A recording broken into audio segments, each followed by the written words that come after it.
ඉන්නේ කොහොමද කිසි දෙයක් නොමවුන විලාසේ වීරයොත් තනියෙන් අඬනවලු කවුරුවත් ළඟ නැති වෙලානේ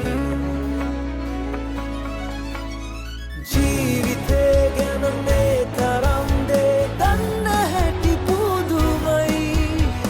ආදරේ හංගලා දෙන්නේ පියවරුමයි හදවතේ